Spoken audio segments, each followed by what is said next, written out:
మన భారతీయ సంస్కృతి, మన ధర్మం, విలువలతో కూడిన విద్య, మానవతా విలువలు, ఈనాటి యువత, మన ధర్మం, కుటుంబ వ్యవస్థ పరిపుష్టత్వానికి మనం తీసుకోవలసిన చర్యలు ఏ విధంగా ఉండాలి అన్న అంశాలతో మనం మొదటి సెషన్ను ప్రారంభించుకుంటున్నాం.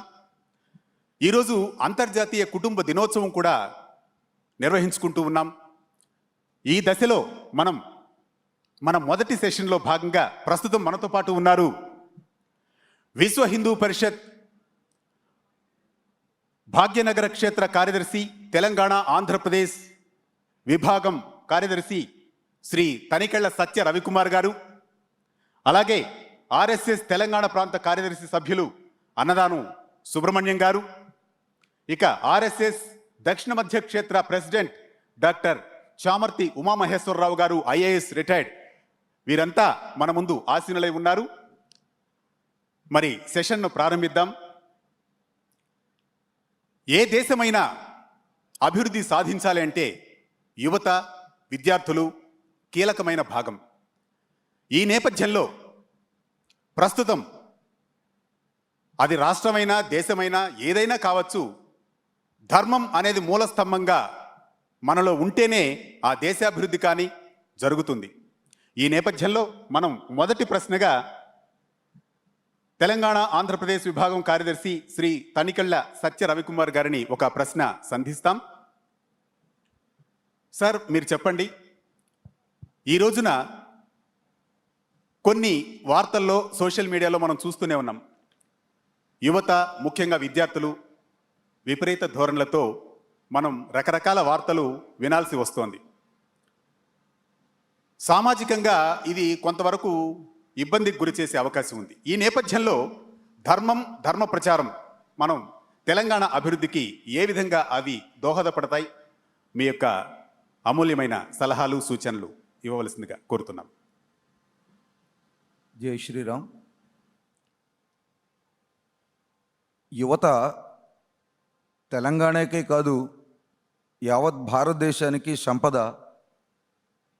భవిష్యత్తు భారత్ని ముందుకు నడిపించవలసినటువంటి బాధ్యులు.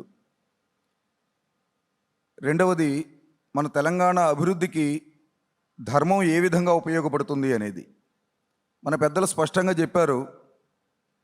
ధర్మాన్ని ఆచరిస్తే సమాజం గౌరవప్రదంగా నైతికతతో జీవిస్తుంది.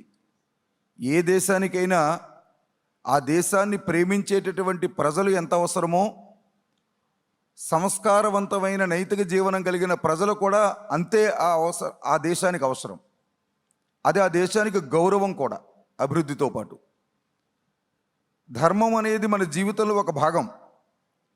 ధర్మవిహీన పశువిహి సమాన అన్నారు. ధర్మాన్ని విడిచిపెడితే మనిషి పశువులా తయారవుతాడు అని. మనకు తెలుసు, మంచివాడైనా మద్యాన్ని సేవించిన తర్వాత తన నియంత్రణ కోల్పోతాడు. ఎంత పండితుడైనా ధర్మాన్ని విడిచిపెట్టిన తర్వాత రాక్షసుడిగా తయారవుతాడు. మనకి రావణాసుడే ఉదాహరణ. రాముని మించిన పండితుడైనా అతను ధర్మాన్ని విడిచిపెట్టిన కారణంగా రాక్షసుడిగా మారాడు. ఏది చేయకూడదో అది చేసిన పండితుడయ్యాడు. అందువల్ల పూర్వం నుంచి కూడా మన పెద్దవాళ్ళు అంటున్న మాటను మనం మర్చిపోకూడదు. చదువది ఎంత కలిగిన రసజ్ఞత ఇంచుక చాలకున్న ఆ చదువు నిరర్ధకమ్ము గుణ సంయుతులు మెచ్చరెచ్చటన్. కాబట్టి చదువు అనేది సంస్కారాన్ని ఇచ్చేదిగా ఉండాలి. సంస్కారం లేనప్పుడు ఆ చదువుకి శోభ కలగదు. ఇటువంటి సంస్కారవంతమైన యువత తెలంగాణలో పెరిగిన రోజున ఇది తెలంగాణ అభివృద్ధికి, తెలంగాణ గౌరవానికి కూడా ప్రతీకగా నిలుస్తుంది. ఇవాళ కుటుంబాలు, ఇందాక మీరు అన్నారు కుటుంబ వ్యవస్థ గురించి. భారతీయ కుటుంబ వ్యవస్థ ప్రపంచంలోనే ఒక అద్భుతమైన కుటుంబ వ్యవస్థ. ఇక్కడ తొలిబడి తల్లి నుంచి ప్రారంభించే కుటుంబ వ్యవస్థ. కుటుంబంలో ఉన్న పెద్దలంతా కూడా తన భావి సంతానాన్ని తీర్చిదిద్దడంలో భాగస్వాములు అయి ఉంటారు. ఉమ్మడి కుటుంబాలు, పెద్ద కుటుంబాలు ఉండేవి. ఇప్పుడు రకరకాలైనటువంటి కాల అనుగుణంగా వచ్చిన మార్పుల కారణంగా కుటుంబాలు చిన్నవి కావచ్చు. వాస్తవానికి కుటుంబ వ్యవస్థలో పెద్దలు చిన్నతనం నుంచి సంస్కారాన్ని పిల్లలకు అందించేవారు.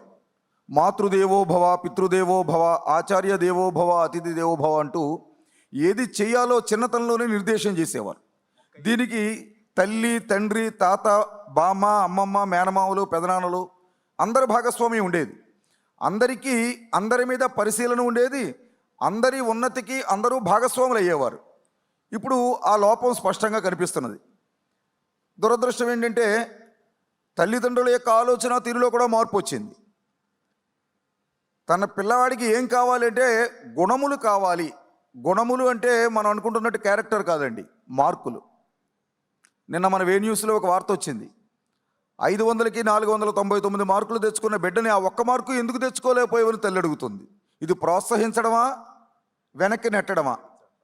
ఇక్కడ తల్లి ఆలోచించవలసింది 499 మార్కులు వచ్చాయా, అంతకు మించిన సంస్కారం నా పిల్లాడు పొందాడా? సంస్కారవంతమైనటువంటి చదువుకున్నటువంటి పిల్లలు ఇవాళ తల్లిదండ్రులు అనాశరణాలయాలు వదిలేస్తున్నారు. కాబట్టి సంస్కారము లేని చదువు శోభించదు. కాబట్టి అటువంటి తల్లి తను తొలి ఒడి నుంచి నేర్పాలి. ఆ విధంగా అనాదిగా జరుగుతూ వచ్చింది ధర్మంలో. ప్రపంచంలో ఈ దేశ జీవన విధానం ప్రపంచంలో ఎక్కడా చూడం మనం. అటువంటి చిన్నతనం నుంచి అతిథి భావన, తల్లిదండ్రులు గౌరవించడము, దైవభక్తి కలిగి ఉండడము, పెద్దలు చెప్పినటువంటి నీతులు ఏవైతే ఉన్నాయో, సూక్తులు ఏవైతే ఉన్నాయో, ఆచరణ విధానం ఏమైనా పిల్లలకు అందించడము, ఇది జరుగుతూ వచ్చేది. అయితే గతానికి ఇప్పటికీ తేడా ఏమిటని చెప్పంటే, ఈ ధర్మాన్ని ఆచరింపజేయడము, ప్రచారము చేయడము, పరిరక్షించడంలో 4 ప్రధానమైన స్తంభాలు ఉండేవి మన జీవన విధానంలో. అది 1 అర్చకుడు, 2 పురోహితుడు, 3 ఆచార్యుడు, 4 ధర్మాచార్యుడు. వీళ్ళ నలుగురు సంస్కారం నిరంతరం అందిస్తూ ఉండేవారు. ఇప్పుడు ఈ 4 స్తంభాలు కుంటుపడ్డాయి. కారణం ఏంటంటే దురదృష్టం చెప్పవలసి వస్తుంది. ఈ వేదిక మించి ధర్మ నిరపేక్ష ప్రభుత్వాలు నడుస్తున్నాయి. అంటే ధర్మము అంటే మతం కాదు, సత్యము పలుకుము, ఇది ధర్మం. ఇది ఏ మతమైనా, ఏ కులమైనా, ఏ ప్రాంతమైనా సత్యం పలకాలి అన్నది ధర్మం. అహింస పరమో ధర్మ, హింస చేయకు, అందరి మంచిని కాంక్షించు, ఇది ధర్మం. తోటివాడికి సేవ చేయి, సేవాహి పరమో ధర్మ. ఇవన్నీ కూడా మనం ఆచరించవలసిన జీవన విధానాలు. ఈ విధానాలని ధర్మంగా చూడాలి. వీటిని మనం దురదృష్టవశాత్తు ఒక మతం, ఇక్కడ వేల లక్షల సంవత్సరాల నుంచి ఉన్నటువంటి ఒక జీవన విధానం కాబట్టి హిందూ ధర్మం చెప్పింది ఇవన్నీ. హిందూ ధర్మం చెప్పింది కాబట్టి, హిందూ ధర్మం కుడి చేత్తో భోజనం చేయమంది కాబట్టి నేను ఎడం చేత్తో చేస్తాను అన్నట్టు, ధర్మాన్ని ఆచరించండి అని ధర్మో రక్షిత రక్షత అని హిందుత్వం చెబుతోంది కాబట్టి ధర్మ నిరపేక్ష ప్రభుత్వాలను మేము నడుపుతాము. అంటే ధర్మం లేని ప్రభుత్వాలు నడిపితే వచ్చే సమస్య ఏమిటి, ఫలితం ఏంటంటే ఇప్పుడు మనం చూస్తున్నది. ఈవేళ అనేక రకాలైనటువంటి చదువుకున్న పెద్దవాళ్లే బాంబులు తయారు చేస్తున్నారు. చదువుకున్న వాళ్లే లక్షల మందిని ఒకే రోజున ఎలా చంపేయాలో విషయాలు తయారు చేస్తున్నారు. రైలు పట్టాలను ఎలా తొలగించాలో, ఎలా లైన్ తప్పించి ఆ రైలు యాక్సిడెంట్లు చేయాలో వాళ్ళే చూస్తున్నారు. అంటే ఇందాక మనం చెప్పుకున్న విషయమే. కాబట్టి తల్లిదండ్రులలో కూడా మార్పు రావాలి.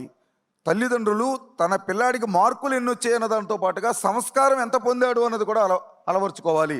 ఆ పని లీలావతి చేసింది కాబట్టి ప్రహ్లాదుడు వచ్చాడు. ఆ పని జిజియామాత చేసింది కాబట్టి ఛత్రపతి శివాజీ వచ్చాడు. ఆ పని భువనేశ్వరీదేవి చేసింది కాబట్టి వివేకానందుడు వచ్చాడు. ఆ పని మనం చేయకపోతే మన పరిస్థితి ఏమిటి అంటే, గాంధారి ఆ పని చేయలేదు కాబట్టి దుర్యోధనుడు వచ్చాడు. ఆ పని రావణాసుడు తల్లి చేయలేదు కాబట్టి రావణాసుడు వచ్చాడు. కాబట్టి తల్లిదండ్రుల బాధ్యత కూడా భావి తరాల్ని కాపాడడంలో ఎంత పాత్ర ఉన్నదో, ప్రభుత్వాలు కూడా విద్యను అందించడం మాత్రమే కాదు, సంస్కారవంతమైనటువంటి విద్యను పిల్లలకు అందించి భవిష్యత్తులో వాళ్ళు ఒక ఆస్తిగా ఈ సమాజానికి, తెలంగాణకి ఉండేలా విధంగా ప్రభుత్వాలు కూడా చొరవ తీసుకోవాలి. దీంట్లో ఒక మాట చెబుతున్నాను నేను. ఈవేళ ప్రభుత్వాలు కానీ తల్లిదండ్రులు కానీ మార్కులనే విత్తనాలు నాటేసి ఇవాళ పిల్లల నుంచి నైతికతని ఆశించడము, ధర్మాన్ని, సంస్కృతిని ఆశించడం అంటే ఆ ఫలాలు రావు. మార్కుల విత్తనాలే నాటుతున్నారు మీరు. కాబట్టి చిన్నతనం నుంచి సంస్కార విత్తనాలు కూడా పిల్లలకి నాటకపోతే, ఈ చదువు సంస్కారాన్ని అందించకపోతే సమాజం ప్రమాదంలో పడుతుంది.